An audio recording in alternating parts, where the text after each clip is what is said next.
Hello everyone, आप सबका स्वागत है एक बार फिर से हमारे इस यूट्यूब चैनल डिस्ट्रिक्ट ज्ञान में। तो आज की इस वीडियो में हम आज जो फर्स्ट काउंसलिंग थी उसके स्टेटस के बारे में बात करेंगे। तो उसका क्या स्टेटस रहा है, काउंसलिंग में कितनी सीट्स रह गई हैं, तो जिन कैंडिडेट की कल काउंसलिंग है या उसके बाद काउंसलिंग है तो उन्होंने किस टाइम पर जाना है और कैसे जाना है, तो डॉक्यूमेंट्स के बारे में बात करूँगा। तो सीट सिलेक्शन का क्या प्रोसेस है और क्या जो अदर कैटेगरी रह गई हैं क्या उनको सीट मिलेगी या नहीं मिलेगी, तो उसके बारे में आज की इस वीडियो में ये सारी बातें करने वाला हूँ। तो तो अगर आप हमारे चैनल में पहली बार विजिट कर रहे हैं तो हमारे चैनल को जरूर सब्सक्राइब कर लेना, क्योंकि काउंसलिंग संबंधी कोई भी नई अपडेट आएगी तो वो आप तक पहुँचती रहेगी। तो चलिए आज की इस वीडियो को शुरू करते हैं। तो चलिए सबसे पहले बात करते हैं हम सुबह टोटल वैकेंट सीट कितनी थी। तो यहाँ पर डाइट और प्राइवेट कॉलेज दोनों की सीट्स बताई गई हैं। अगर आपको डाइट में सीट नहीं मिलती है तो आप प्राइवेट कॉलेज में एडमिशन के लिए जा सकते हैं। तो यहाँ पर इसलिए डाइट और प्राइवेट कॉलेज दोनों के यहाँ पर जो भी नंबरिंग है, तो जो भी सीट्स हैं यहाँ पर कैटेगरी वाइज भी आप चेक कर सकते हैं। सभी जो डिटेल्स है यहाँ पर बताई गई है। तो जो डाइट से है वहाँ पर जो जनरल कैटेगरी की सीट थी वो 350 सीट थी और प्राइवेट कॉलेज में 807 थी। तो यहाँ पर कुछ जो रिज़र्व कैटेगरी की थे, जो बीसी कैटेगरी की या एससी कैटेगरी के साथ रिलेटेड थे, तो उनकी जो सीट है वो रिज़र्व कैटेगरी में हो चुकी है। तो अब मैं आपको बताने वाला हूँ कि जो लास्ट में अब कितनी सीट्स रह चुकी हैं, काउंसलिंग के बाद क्या स्टेटस है, काउंसलिंग में कितनी सीट्स रही हैं और कितनी जो सीट्स हैं वो फिल हो चुकी हैं। तो सबसे पहले मैं आपको बताना चाहता हूँ कि आज जो काउंसलिंग थी वो 580 स्टूडेंट की काउंसलिंग थी। तो यहाँ पर जो प्रेजेंट थे वो 427 थे। तो जिनको सीट मिली है वो 410 स्टूडेंट हैं। तो जिन्होंने सीट लेने से मना कर दिया था वो 17 स्टूडेंट हैं और जो एब्सेंट थे वो 153 हैं और पेंडिंग कोई भी नहीं है, क्योंकि अभी जो काउंसलिंग है वो ख़त्म हो चुकी है। तो इस तरह जो आज सीट्स अलॉट हुई हैं वो 410 सीट जो है वो अलॉट हो चुकी है और उनमें से जो 17 कैंडिडेट थे उन्होंने सीट लेने से मना कर दिया है। तो अब कितनी सीट्स रह चुकी हैं उसके बारे में भी मैं आपको दिखाता हूँ। तो अब इस स्क्रीनशॉट में आप देख सकते हैं कि जो वैकेंट सीट रह चुकी हैं, तो सुबह जो थी नाइट में 350 सीट थी। तो अभी जो जनरल कैटेगरी की है वो 91 रह चुकी हैं और जो प्राइवेट कॉलेज हैं उनकी जो सीट है वो 745 रह चुकी हैं।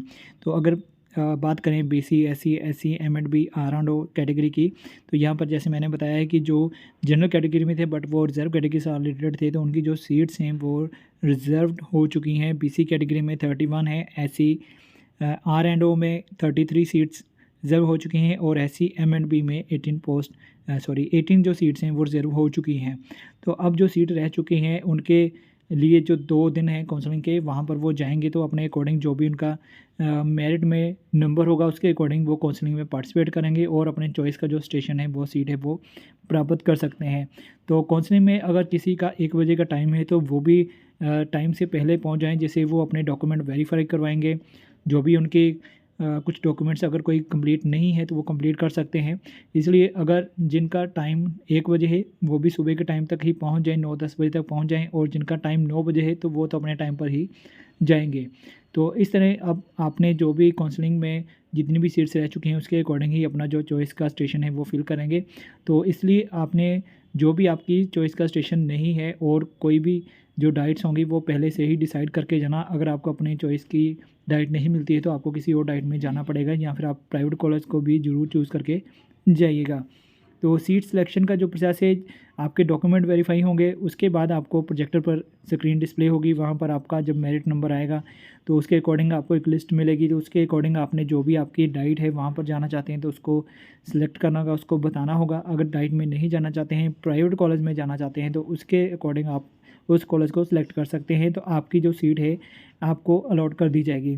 तो इस तरह आपका जो सीट का सिलेक्शन का प्रोसेस है हो जाएगा। उसके बाद आपकी जो भी फ़ीस होगी वो आपने अपने जहाँ पर भी आपने काउंसलिंग में जाना है वहाँ पर आप अपनी फ़ीस को सबमिट करवा सकते हैं। तो फ़ीस जैसे मैंने पहले भी बताया कि 9500 है, तो आप हाफ़ जो फ़ीस है वहाँ पर काउंसलिंग के टाइम पर पे कर सकते हैं। तो ये सब था आज की काउंसलिंग का जो भी स्टेटस था, जो भी प्रोसेस था, मैंने आपको बता दिया है। इसके अलावा अब जो कैटेगरी वाइज जो स्टूडेंट रह चुके हैं तो आपने लिस्ट में देख ही लिया होगा कि कितनी सीट्स रह चुकी हैं। तो अगर आपको अपनी चॉइस का स्टेशन, आपको चॉइस की सीट नहीं मिलती है, डाइट नहीं मिलती है, तो आपको किसी और डाइट में एडमिशन के लिए जाना पड़ेगा। तो वो पहले से ही आप थोड़ा डिसाइड करके जाइएगा। तो जो भी प्रोसेस होगा बाकी आपको वहाँ पर काउंसलिंग में पता चल जाएगा। तो फिलहाल आज की इस में यही अपडेट है।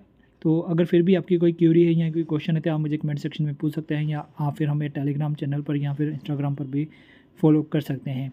तो इसके अलावा जो जिन स्टूडेंट्स का मेरिट लिस्ट में नाम नहीं है, सेकंड लिस्ट आएगी या नहीं आएगी, तो उसके रिगार्डिंग मैं अलग से एक वीडियो तैयार करूँगा।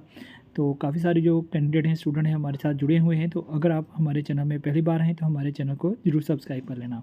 तो आज की इस वीडियो को यहीं ख़त्म करता हूँ। तो मिलते हैं हमारी किसी और नेक्स्ट जानकारी वाली वीडियो में। तब तक के लिए जय हिंद।